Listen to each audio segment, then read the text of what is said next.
ज्ञापन पत्र सौंपा जा रहा है, जिसमें अवगत करा दें विषय सीधी जिले की नहीं, अगर प्रदेश की भी अगर बातें करें तो स्थिति सब जगह की, लेकिन सीधी जिले में कुछ ज़्यादा ही देखने को मिल रहा है। लगातार कर्तव्यों से दूर जिले के ज़्यादातर पटवारी प्रॉपर्टी डीलिंग में वह तरीके से व्यस्त हैं, जहां उन्हें सिर्फ वसूली से मतलब रहता है।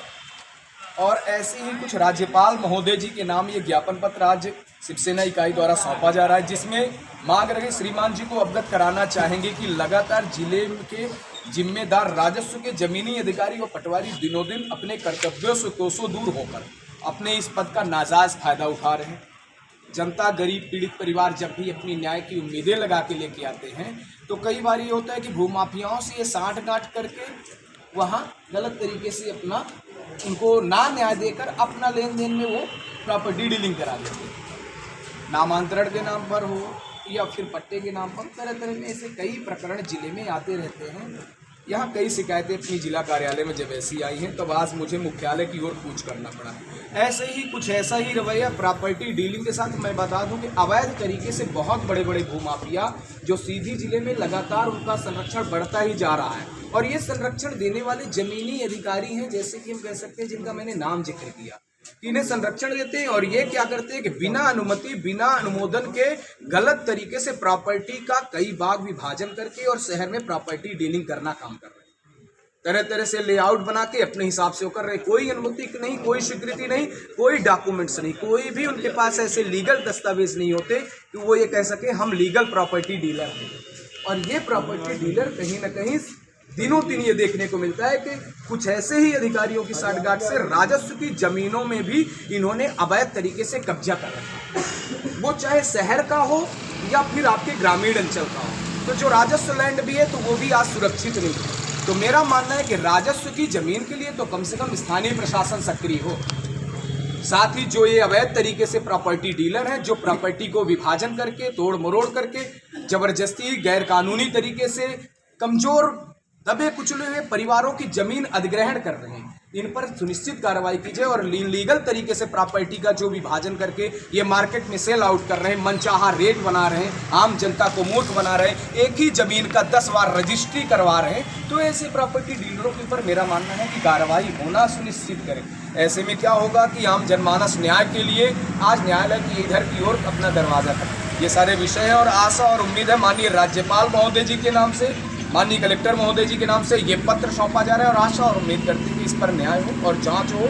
और जब भी कई बार एक चीज़ और मैं बता दूं कि लगातार आपने देखा होगा कि कई बार राजस्व अमले को ही लोकायुक्त जैसी टीमों से कहीं ना कहीं उन्हें ऐसी चीज़ों का सामना करना पड़ा है।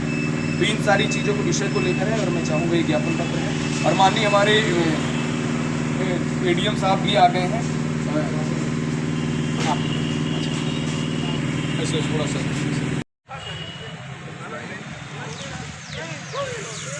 लगातार सीधी जिले में जिस प्रकार से, जिले की बात ही ना करें, हम कहें पूरे प्रदेश की स्थिति, लेकिन हम जहां गृह जिले में रहते हैं उस जिले से ही शुरुआत करें।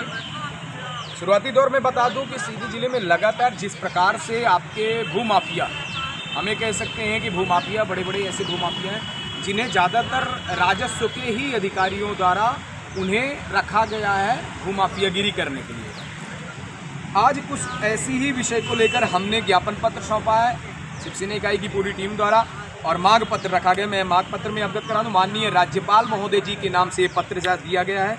कर्तव्यों से दूर जिले के पटवारी इस वक्त प्रॉपर्टी डीलिंग में पूर्ण रूपेण समर्पित हैं।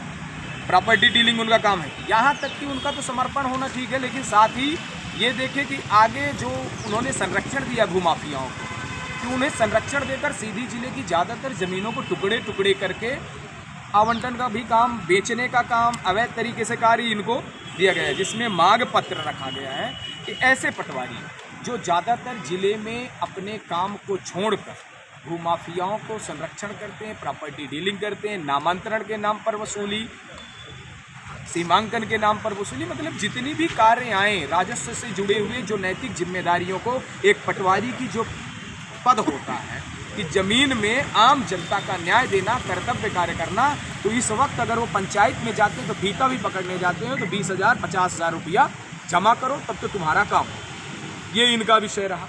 तो आम जनता का न्याय मिल ही नहीं पाता और गरीब परिवार अपने न्याय के लिए इधर उधर भटकता रहता है।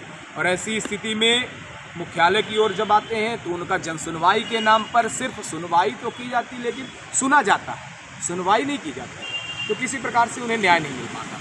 साथ में इन कार्यों में अवैध तरीके से संरक्षण इन माफियाओं को देने में कहीं न कहीं स्थानीय पुलिस प्रशासन का भी बहुत बड़ा योगदान है।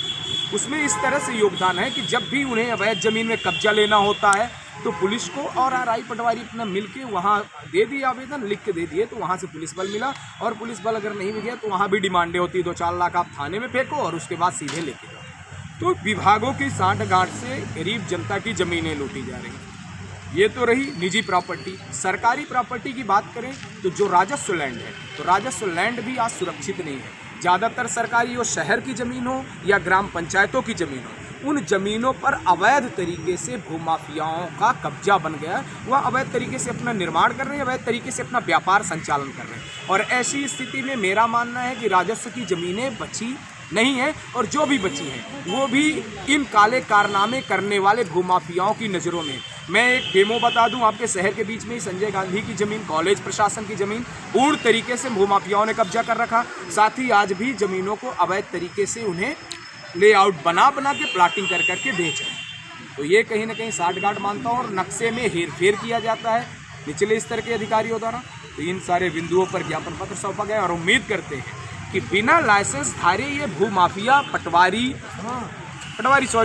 हम नहीं कह सकते, हम कह सकते हैं भूमाफिया, जिनके पास प्रॉपर्टी डीलिंग का कोई भी लाइसेंस नहीं होता, कोई भी चीज़ें नहीं होती, लेकिन इनके द्वारा अवैध तरीके से अपना प्लाटिंग का काम किया जाए। भाई जब आपके पास ऐसी चीज़ें नहीं तो आपको अधिकार किसने दिया? ठीक है आप कर रहे हैं, लेकिन ये चीज़ ध्यान दें कि गरीब जनता का ज़मीन ना लूटे। जो पीड़ित परिवार है, न्यायपूर्ण तरीके से आप जो पैसा फंसा रहे हैं, ले रहे हैं, जो भी कार्य कर रहे हैं वो आपकी व्यवस्था है, लेकिन ये ध्यान दें कि विवादित ज़मीन जहाँ किसी भी परिवार या किसी का भी अत्याचार हो किसी के साथ, ऐसी ज़मीनों पर ऐसे भूमाफिया जो गलत तरीके से कर रहे हैं उन पर कड़ी कार्रवाई हो और ऐसा अवैध धंधा गोरख धंधा बंद हो और अपने दायित्वों का निर्वहन ना करने वाले पटवारियों के ऊपर कड़ी कार्रवाई हो। चूँकि इसके पहले भी लोकायुक्त टीम ने कई बार छापेमारी की और पटवारी संघ के कई पटवारी पकड़े गए, लेकिन वहीं राजस्व अमला अपनी आदतों से बाज नहीं आ रहा है। और इसका मैं मुख्य जिम्मेदार मानता हूँ कि जिले के जिम्मेदार अधिकारी के प्रति निचले स्तर के अधिकारियों में किसी प्रकार से खौफ नहीं।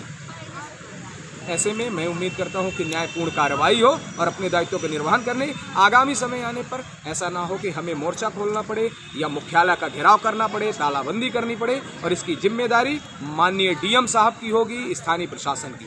धन्यवाद।